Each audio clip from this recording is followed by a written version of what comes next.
Bom, módulo 65, página 129. A partir de agora a gente vai encontrar mais alguns exercícios que dão conta dos movimentos em que não só apenas a aceleração tangencial pode aparecer, mas também, principalmente, no caso, a aceleração centrípeta. O assunto é as componentes da... O assunto são, na verdade, as componentes da força resultante. Lembrando que em todo movimento a gente pode ter uma componente horizontal, uma componente tangencial, uma componente centrípeta em relação ao movimento, ambas podendo, no caso da tangencial, mudar o módulo da velocidade, enquanto a centrípeta muda a orientação, a direção da velocidade. Aqui a gente vai ter um looping, de um brinquedo de parque de diversões, e vai haver uma pergunta com relação ao ponto superior dela.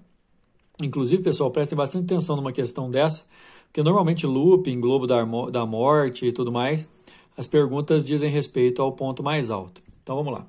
Considere que numa montanha-russa de um parque de diversões, os carrinhos no brinquedo de massa total M passem pelo ponto mais alto do loop, de tal forma que a intensidade da força da reação normal nesse instante seja nula. Nessa situação, pessoal, reação normal nula, considera-se que o carrinho que vai fazer o looping ou a moto que está dentro do globo da morte toca com a menor velocidade possível para ser completado o looping. Na questão, não existe força normal, porque se houvesse, o carrinho aperta o trilho devolve uma força para baixo. Nesse caso, a situação não tem essa força que devolve para baixo. O que acontece? É só o peso do carrinho gerado pela gravidade que altera o seu movimento. Adotando-se R como raio do loop e G como módulo da aceleração da gravidade local, pode-se afirmar que a velocidade e a aceleração centrípeta sobre o carrinho, na situação considerada, ponto mais alto do loop, sem força normal, com a velocidade mínima, tem módulos respectivamente iguais a... Primeiro, que aí nesse caso a aceleração que vai existir é a aceleração centrípeta e ela vai ser igual à gravidade. Só de saber isso, você já vai conseguir responder, porque é velocidade e aceleração respectivamente. A única opção que tem a aceleração igual a G é a letra E, que já é a nossa resposta. Outra coisa, sendo essa aceleração velocidade ao quadrado sobre o raio, se você igualar isso a G e jogar o R para o outro lado multiplicando, para isolar a velocidade vai ser raiz quadrada de RG, confirmando novamente a resposta à letra E. Número 2. A figura representa uma roda gigante que gira com velocidade angular constante. Importantíssimo isso, a velocidade angular constante. Então, a aceleração que tem aqui é só a centrípeta, velocidade ao quadrado sobre raio. A aceleração tangencial é zero. O movimento aqui é circular uniforme, em torno do eixo horizontal fixo que passa pelo seu centro aqui. Numa das cadeiras há um passageiro sentado sobre uma balança de mola, que é um dinamômetro, cuja indicação varia de acordo com a posição do passageiro. Essa balança de mola, pessoal, ela calcula força normal, ok? No ponto mais alto da trajetória, o dinamômetro mede 234, aqui, Isso quer dizer, por exemplo, que aqui vai ter uma força normal de 234 e no ponto mais baixo, 954, isso quer dizer que tem uma força normal aqui, de 954 newtons, ok?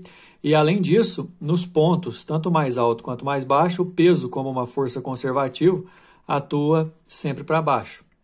Nesse caso, ele quer saber o peso da pessoa, olha só.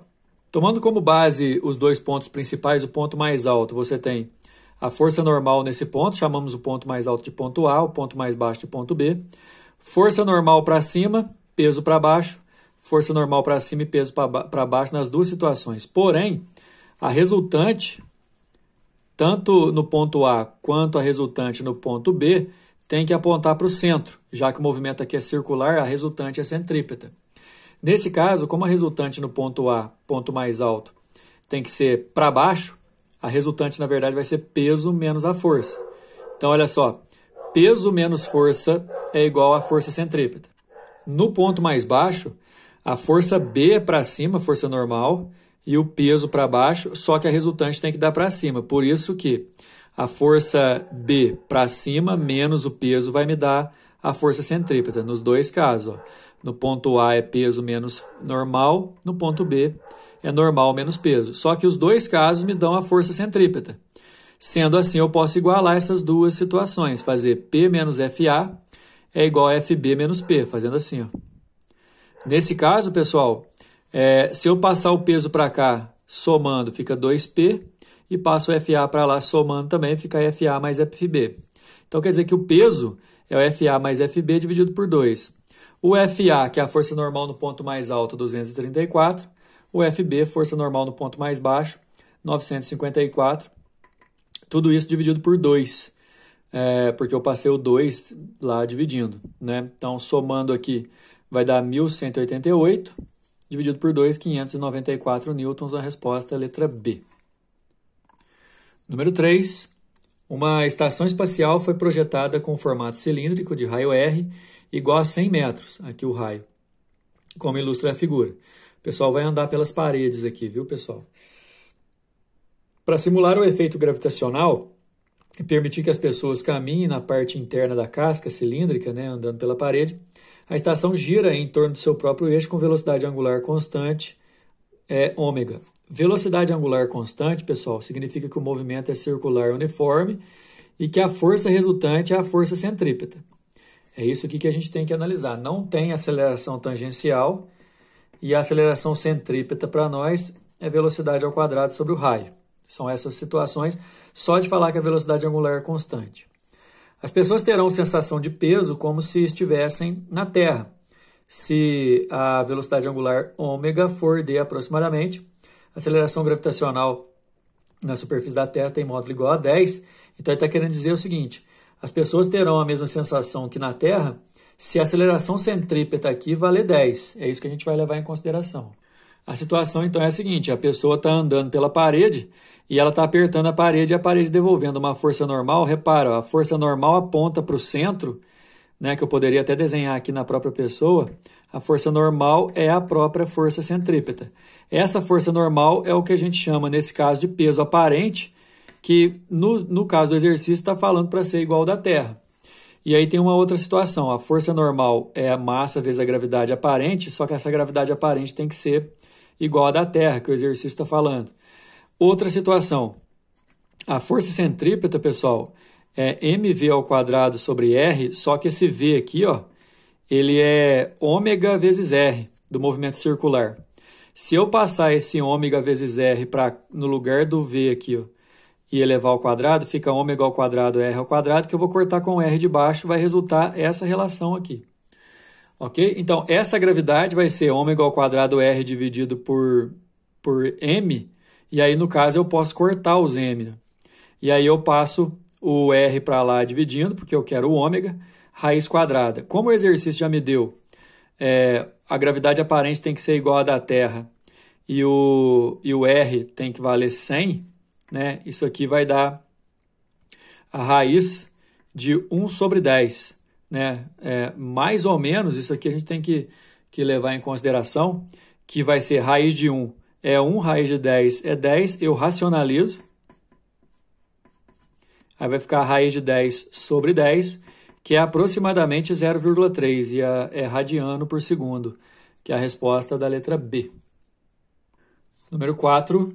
Uma garota de 50 quilos está brincando em um balanço constituído de um assento e de uma corda ideal, que tem uma de suas extremidades presa ao assento e a outra a um saco de areia de 66 quilos. Então, tem uma menina aqui de 50 quilos e aqui, deixa eu colocar aqui, 66 quilos de areia. A corda passa por duas roldanas ideais fixas no teto e, enquanto oscila, a garota percorre uma trajetória circular contida em um plano vertical. Aqui está fazendo uma curva circular, né? A trajetória dela, ok? Ao passar pelo ponto A, que é o ponto mais baixo da trajetória, a corda fica instantaneamente vertical. Está na vertical, o ponto mais baixo. Desprezando a resistência do ar e a massa do assento, considerando a gravidade 10, e as informações contidas na figura, a informação contida na figura é que esse comprimento aqui vale 5 metros, é o raio da trajetória que a gente vai precisar.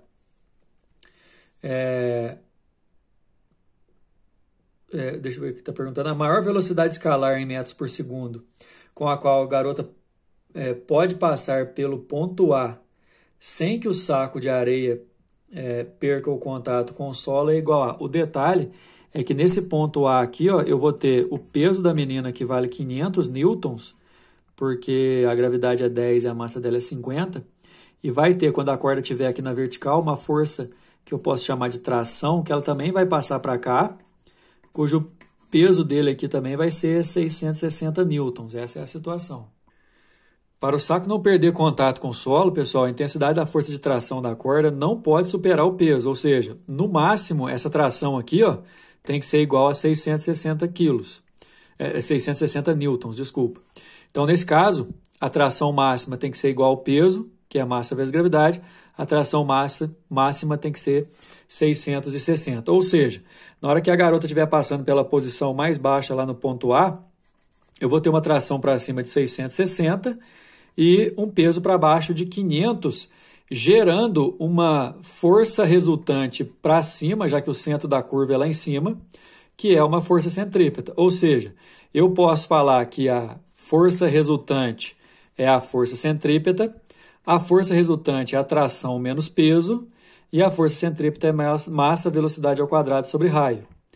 Tração 660, que tem que ser igual ao peso do saco de areia, 500 é o peso da menina, a massa dela é 50, velocidade ao quadrado ainda não sei, e o raio é 5. Vou fazer devagar aqui, pessoal. Aqui, ó, vai dar 160, e desse lado aqui 10, igual a 10 vezes v ao quadrado, 50 sobre 5. Se eu passar o 10 dividindo dá 16, a raiz de 16 é 4. Nesse caso, a velocidade que ela vai ter para o saco quase sair do chão aqui, ó, com uma tração de 660 newtons, igual ao peso dele, é igual a 4 metros por segundo, certo? Mais alguns exercícios sobre resultantes centrípetas. Vocês repararam aí que sempre a gente tem que analisar os vetores, para onde que eles estão apontados e principalmente onde é o centro da curva. Sempre a força resultante vai estar apontada para o centro da curva quando o movimento for circular uniforme. Nesse caso desse último exercício, a gente fez tração menos peso e não peso menos tração, porque o centro da curva é na parte de cima e a tração que está apontando para cima. Sempre tem que analisar essas situações. Na próxima aula, no próximo módulo, melhor dizendo, módulo 66, a gente consegue fechar a nossa apostila 3 com mais alguns exercícios sobre esse tema. Até a próxima.